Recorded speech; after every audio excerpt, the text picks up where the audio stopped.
ನಮ್ಮ ಮುಂದಿನ chapter name ಟೀಕೆಗಳಿಗೆ ಎದೆಗುಂದದಿರಿ ಅಂತ. ಬೇರೆಯವರ ಟೀಕೆಗೆ ತಲೆ ಕೆಡಿಸಿಕೊಳ್ಳಬಾರದು. ಎಂತಹ ಸಾಧಕರನ್ನು ಟೀಕಿಸುವವರು ಇರುತ್ತಾರೆ. ಟೀಕೆಗೆ ಕಿವಿ ಕೊಟ್ಟರೆ ನಿಂತಲ್ಲೇ ನಿಲ್ಲಬೇಕಾಗುತ್ತದೆ. ಚರ್ಚಾ ಸ್ಪರ್ಧೆಯಲ್ಲಿ ಶ್ಯಾಮನಿಗೆ ಮೊದಲ ಬಹುಮಾನ ಬಂದಿತು.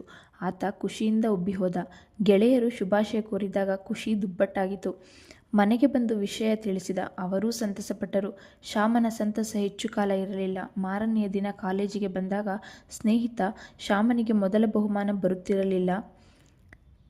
ತೀರ್ಪುಗಾರರು ಪಕ್ಷಪಾತ ನೀತಿ ಅನುಸರಿಸಿದ್ದರಿಂದ ಬಹುಮಾನ ಬಂದಿದೆ ಎಂದು ಹುಡುಗರು ಮಾತನಾಡಿಕೊಳ್ಳುತ್ತಿದ್ದಾರೆ ಎಂದು ಹೇಳಿದ. ಒಬ್ಬ ಫ್ರೆಂಡ್ ಆ ಥರ ಹೇಳ್ತಾನೆ, ಮಾತಾಡ್ಕೊತಿದ್ದಾರೆ ಅಂತ. ಶ್ಯಾಮ ಇದರಿಂದ ಕುಗ್ಗಿ ಹೋದ. ಜೊತೆಗೆ ಸಿಟ್ಟು ಕೂಡ ಬಂದಿತು. ಅದು ಸಹಜ ಕೂಡ. ನಾವೆಲ್ಲರೂ ಹೊಗಳಿಕೆಯನ್ನು ಇಷ್ಟಪಡುತ್ತೇವೆಯೇ ಹೊರತು ಟೀಕೆಯನ್ನಲ್ಲ. ಟೀಕೆಯಿಂದ ಸಹಜವಾಗಿಯೇ ನೋವಾಗುತ್ತದೆ. ಯಾರು ಕೂಡ ಟೀಕೆಗೆ ಹೊರತಾದವರಲ್ಲ ಎಂದು ಶ್ಯಾಮನಿಗೆ ಗೊತ್ತಿರಬೇಕಿತ್ತು. ಶ್ರೇಷ್ಠ ಸಾಧಕರು ಕೂಡ ಇದಕ್ಕೆ ಹೊರತಾಗಿಲ್ಲ.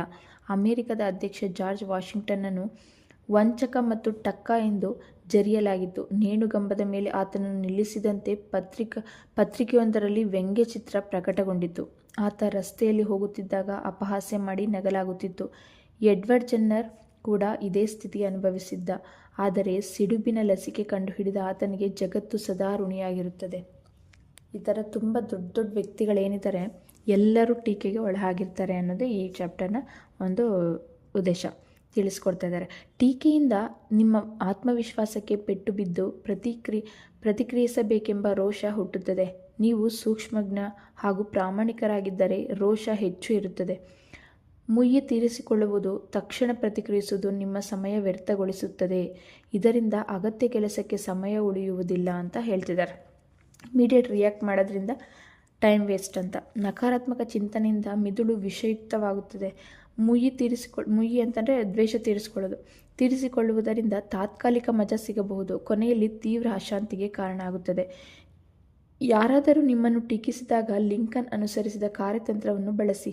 ಅಮೆರಿಕದ ಅಂತರ್ಯುದ್ಧದ ವೇಳೆ ಲಿಂಕನ್ ಅವರನ್ನು ಟೀಕಿಸಿದವರೇ ಇರಲಿಲ್ಲ. ಆದರೆ ಲಿಂಕನ್ ಪ್ರತಿಕ್ರಿಯಿಸಿಲ್ಲ, ವಿರೋಧಿಗಳನ್ನು ಟೀಕಿಸಲೂ ಇಲ್ಲ. ಅವರು ಹೇಳಿದ್ದು ಇಷ್ಟೇ: ನಾನು ಎಲ್ಲರ ಟೀಕೆಗೆ ಉತ್ತರಿಸುತ್ತಾ ಕೂರಲಾರೆ. ನಾನು ನನಗೆ ಗೊತ್ತಿರುವುದನ್ನು ಚೆನ್ನಾಗಿ ಮಾಡುತ್ತೇನೆ, ಅತ್ಯುತ್ತಮವಾಗಿದ್ದನ್ನು ಅತ್ಯುತ್ತಮವಾಗಿ ಕೊನೆಯವರೆಗೂ ಮಾಡುತ್ತೇನೆ. ಒಂದೊಮ್ಮೆ ನಾನು ಮಾಡಿದ್ದು ಉತ್ತಮ ಅಂತ್ಯ ಕಂಡರೆ ಬೇರೆಯವರು ಹೇಳಿದ್ದು ನಗಣ್ಯವಾಗಿ ಬಿಡುತ್ತದೆ. ಒಂದೊಮ್ಮೆ ಅಂತ್ಯ ಸರಿಯಾಗಿರದಿದ್ದರೆ ನಾನು ಮಾಡಿದ್ದು ಸರಿ ಎಂದು 10 ಕಿನ್ನರರು ಪ್ರತಿಜ್ಞೆ ಮಾಡಿದರೂ ಅದರಿಂದ ಯಾವುದೇ ವ್ಯತ್ಯಾಸವಾಗುವುದಿಲ್ಲ ಅಂತ ಹೇಳ್ತಾರೆ. ಅಂದರೆ ನನ್ನ ಕೆಲಸ ನಾನು ಮಾಡ್ಕೊಳ್ತೀನಿ, one of the day success ಪಡೆಯುತ್ತೆ ಅಂತ. ಆವಾಗ ಅವರೇ ಅದಕ್ಕೆ ಪಶ್ಚಾತ್ತಾಪ ಪಡ್ತಾರೆ, ಆಡ್ಕೊಂಡಿರೋರು ಅನ್ನೋ ಥರ ಹೇಳ್ತಿದ್ದಾರೆ. ಅಬ್ರಹಾಂ ಲಿಂಕನ್ ಅವರನ್ನು ಅಮೆರಿಕವನ್ನು ಉಳಿಸಿದ ವಿಮೋಚಕ ಎನ್ನಲಾಗಿದೆ. ಆತನನ್ನು ಟೀಕಿಸಿದ್ದವರೆಲ್ಲ ಬಾಯಿ ಮುಚ್ಚಿಕೊಂಡರು. ನಮ್ಮ ಟೀಕೆ ಆತನ ಶ್ರೇಷ್ಠತೆಗೆ ಯಾವುದೇ ಕುಂದುಂಟು ಮಾಡುವುದಿಲ್ಲ ಎಂಬುದು ಅವರಿಗೆ ಅರಿವಾಯಿತು. ನಿಮ್ಮ ಟೀಕಾಕಾರರು ಮೇಲುಗೈ ಸಾಧಿಸದಂತೆ, ಪ್ರಗತಿಗೆ ತಡೆಯೊಡ್ಡದಂತೆ ನೋಡಿಕೊಳ್ಳಬೇಕು. ದೊಡ್ಡದೊಂದು ಪರೀಕ್ಷೆ ತೆಗೆದುಕೊಳ್ಳಬೇಕು ಎಂದು ಕೊಂಡಿದ್ದೀರಿ. ಕುಹಕಗಳ ಮಹಾಪೂರವೇ ಎದುರಾಗುತ್ತದೆ.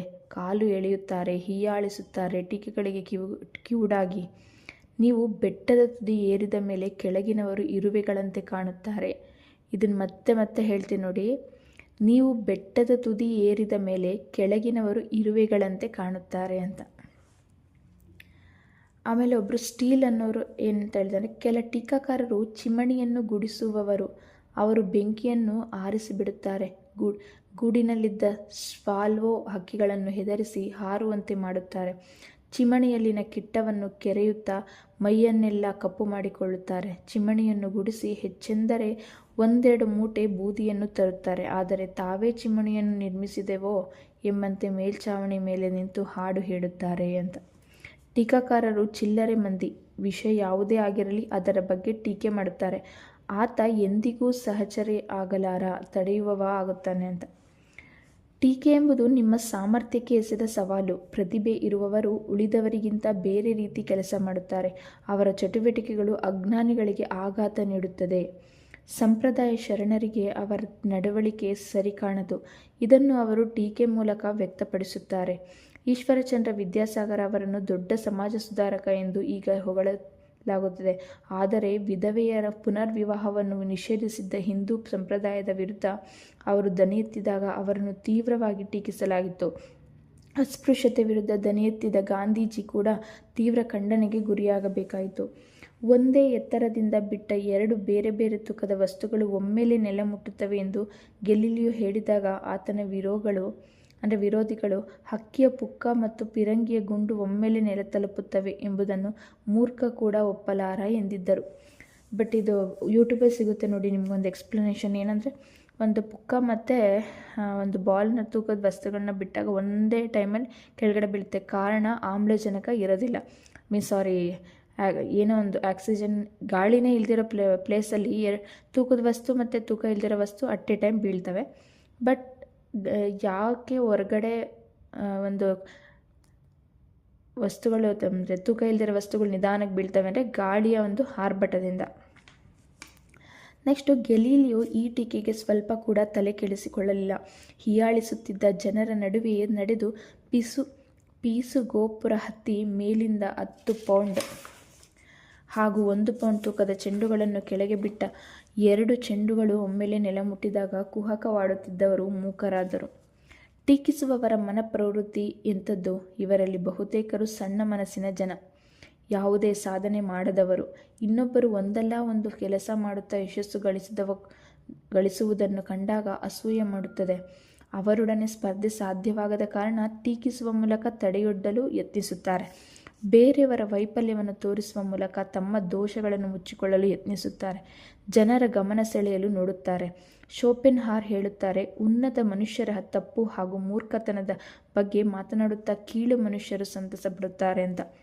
ಅಂದರೆ ಯಾವಾಗಲೂ ಒಬ್ಬರು ಟೀಕೆ ಮಾಡ್ತಿದ್ದಾರೆ ಅಂದರೆ ಅವ್ರು ದೊಡ್ಡ ವ್ಯಕ್ತಿಗಳ ಬಗ್ಗೆ ಟೀಕೆ ಮಾಡ್ತಿರ್ತಾರೆ. ಟೀಕೆಯಿಂದ ನಮಗೆ ನೋವಾಗಲು ಕಾರಣವೇನೆಂದರೆ ನಾವು ಅದನ್ನು ಸರಿಯಾದ ರೀತಿ ತೆಗೆದುಕೊಳ್ಳುವುದನ್ನು ಕಲಿತಿರುವುದಿಲ್ಲ. ನಮಗೆ ನಮ್ಮ ಬಗ್ಗೆ ಹಲವು ಭ್ರಮೆಗಳಿರುತ್ತವೆ. ನಾವು ತಪ್ಪು ಮಾಡುವುದೇ ಇಲ್ಲ, ಪರಿಪೂರ್ಣತೆಯ ಶಿಖರದಲ್ಲಿದ್ದೇವೆ ಎಂದೆಲ್ಲ ಭಾವಿಸುತ್ತೇವೆ.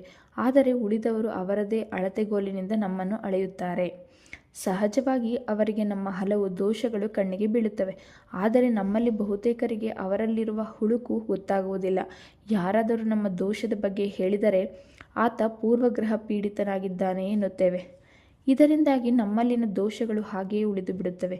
ಬೇರೆಯವರ ಟೀಕೆಯನ್ನು ಸಿಟ್ಟಿನಿಂದ ತಳ್ಳಿಹಾಕಿದಲ್ಲಿ ತಪ್ಪನ್ನು ಸರಿಪಡಿಸಿಕೊಳ್ಳುವ ಅವಕಾಶವನ್ನು ಕಳೆದುಕೊಳ್ಳುತ್ತೀರಿ ಹಾಗೂ ಆ ತಪ್ಪು ಹಾಗೆಯೇ ಉಳಿದು ಬಿಡುತ್ತದೆ. ದೌರ್ಬಲ್ಯಗಳನ್ನು ಕಳೆದುಕೊಳ್ಳುತ್ತಾ ಬಂದಂತೆ ಕಾರ್ಯಕ್ಷಮತೆ ಹೆಚ್ಚುತ್ತದೆ. ನಿಮ್ಮನ್ನು ಜನ ಒಪ್ಪಿಕೊಳ್ಳುತ್ತಾರೆ. ಅಂಗಡಿಯೊಂದರಲ್ಲಿ ಕಂಡ ಈ ಫಲಕ ನಮಗೆ ಮಾರ್ಗದರ್ಶನ ನೀಡಬಹುದೇನೋ? ನಿಮಗೆ ನಮ್ಮ ಸೇವೆ ತೃಪ್ತಿಕರವಾಗದಿದ್ದಲ್ಲಿ ನಮಗೆ ತಿಳಿಸಿ. ನಮ್ಮ ಸೇವೆ ಉತ್ತಮವಾಗಿದೆ ಎನಿಸಿದಲ್ಲಿ ಬೇರೆಯವರಿಗೂ ಹೇಳಿ. ದೊಡ್ಡ ಸಂಸ್ಥೆಗಳೆಲ್ಲವೂ ಗ್ರಾಹಕರನ್ನು ಖುಷಿಯಲ್ಲಿಡಲು ಪ್ರಯತ್ನಿಸುತ್ತವೆ. ಅಂದರೆ ಏನಾದರೂ ತೃಪ್ತಿ ಆಗಲಿಲ್ಲ ಅಂತ ನಮಗೆ ತಿಳಿಸಿ, ಕರೆಕ್ಷನ್ ಮಾಡ್ಕೊಳ್ತೀವಿ. ಇನ್ ಕೇಸ್ ನಿಮಗೆ ಉತ್ತಮ ಅನಿಸಿದ್ರೆ ಬೇರೆಯವ್ರಿಗೂ ಸಜೆಸ್ಟ್ ಮಾಡಿ ಅಂತ ಬರೆದಿದ್ರಂತೆ ಒಂದು ಕಂಪ್ನಿಯಲ್ಲಿ. ದೊಡ್ಡ ಸಂಸ್ಥೆಗಳೆಲ್ಲವೂ ಗ್ರಾಹಕರನ್ನು ಖುಷಿಯಲ್ಲಿಡಲು ಪ್ರಯತ್ನಿಸುತ್ತವೆ. ಗ್ರಾಹಕರ ಪ್ರತಿಕ್ರಿಯೆಯನ್ನು ಅಧ್ಯಯಿಸಲು ಪ್ರತ್ಯೇಕ ವಿಭಾಗವನ್ನು ತೆರೆದಿರುತ್ತಾರೆ. ಇಂತಹ ವ್ಯವಹಾರ ಜ್ಞಾನ ಅವರಿಗೆ ಹೆಚ್ಚು ಲಾಭ ತಂದುಕೊಡುತ್ತದೆ. ನಮ್ಮ ನಾಗರಿಕತೆ ಕೂಡ ಆರೋಗ್ಯಕರ ಟೀಕೆಯಿಂದಾಗಿ ಬೆಳೆದಿದೆ. ಕಾಲಕಾಲಕ್ಕೆ ಹೊಸ ವಸ್ತುಗಳನ್ನು ಸಂಶೋಧಿಸಲಾಗುತ್ತದೆ. ಇದರಿಂದ ಹಳೆಯವು ತಿರಸ್ಕೃತವಾಗುತ್ತವೆ. ಟೀಕಿಸುವವರೇ ಇಲ್ಲದೆ ಹೋದಲ್ಲಿ ಸೋಮಾರಿತನ ಸೇರಿಕೊಳ್ಳುತ್ತದೆ.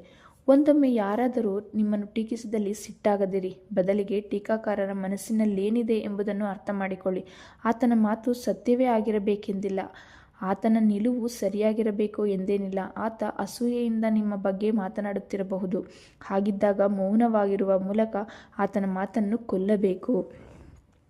ಸೈಲೆಂಟಾಗಿದ್ದರೆ ಅವ್ರಿಗೆ ಏನಂತಾರೆ ಮುಖ ಕೊಡ್ದಂಗೆ ಆಗುತ್ತೆ ಅಂತಾರಲ್ಲ, ಆ ಥರ ಸೈಲೆಂಟಾಗಿರ್ಬೇಕು. ಅವ್ರೇನಾದರೂ ನಮಗೆ ಟೀಕೆ ಮಾಡ್ತವಾಗ ಅದು ವಿಮರ್ಶಿಸಬೇಕು. ಓಕೆ, ಅವ್ರೇನಾದರೂ ಹೇಳ್ತಾರೆ ನಮಗೆ ತಪ್ಪು ಅನಿಸುತ್ತೆ, ಸರಿ ಅನಿಸಿದ್ರೆ ನಾವು ತಿದ್ಕೋಬೇಕು. ಇಲ್ಲ ಅವ್ರು ಹೇಳ್ತಾರೆ ತಪ್ಪು ಅಂತ ಅನಿಸ್ತಿದ್ರೆ ಅವರು ಜಲಸ್ಸಿಂದ ಹೇಳ್ತಾ ಇದ್ದಾರೆ ಅಂತ ಅಂದ್ಬಿಟ್ಟು ಸೈಲೆಂಟಾಗಿದ್ಬಿಟ್ರೆ ಅವ್ರಿಗೆ ಬೇಜಾರಾಗ್ಬಿಡುತ್ತೆ. ಅವಾಗ ಏನಪ್ಪ ರಿಯಾಕ್ಟೇ ಮಾಡ್ತಾಯಿಲ್ಲ ಅಂತ ಅವ್ರಿಗೆ ಅಸಮಾಧಾನ ಆಗುತ್ತೆ. ಅವಾಗ ಜೀವನದ ಬಗ್ಗೆ ವಾಸ್ತವವಾದಿ ನಿಲುವು ಬೆಳೆಸಿಕೊಂಡರೆ ಟೀಕೆ ನಿಮ್ಮನ್ನು ನೋಯಿಸಲಾರದು.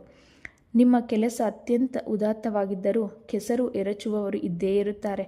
ಟೀಕೆಯೊಂದಿಗೆ ಬದುಕುವುದನ್ನು ಕಲಿಯಬೇಕು. ನಾರ್ಮನ್ ವಿನ್ಸೆಂಟ್ ಪೀಲ್ ಹೇಳುವುದನ್ನು ಕೇಳಿ. ಕೆಲವರು ನಿರುದ್ದೇಶವಾಗಿ ನಮ್ಮನ್ನು ನೋಯಿಸಿದಂತೆ ನಾವು ಕೂಡ ಬೇರೆಯನ್ನು ನೋಯಿಸಿರುತ್ತೇವೆ. ಪಾಸ್ಟ್ ಕರ್ಮಸ್ ಅಂತ ಕರಿತೀವಲ್ಲ, ನಮ್ಗೆ ಗೊತ್ತಿಲ್ಲದಿರಂಗೆ ಬೇರೆಯವ್ರಿಗೆ ನಾವು ಹರ್ಟ್ ಮಾಡಿರ್ತೀವಿ. ಈ ಸರಳ ಸತ್ಯ ಗೊತ್ತಾದಲ್ಲಿ ಸ್ವಲ್ಪ ಮಟ್ಟಿಗಿನ ಕುಖ್ಯಾತಿಗೆ ನೀವು ತಲೆ ಕೆಡಿಸಿಕೊಳ್ಳಬೇಕಿಲ್ಲ.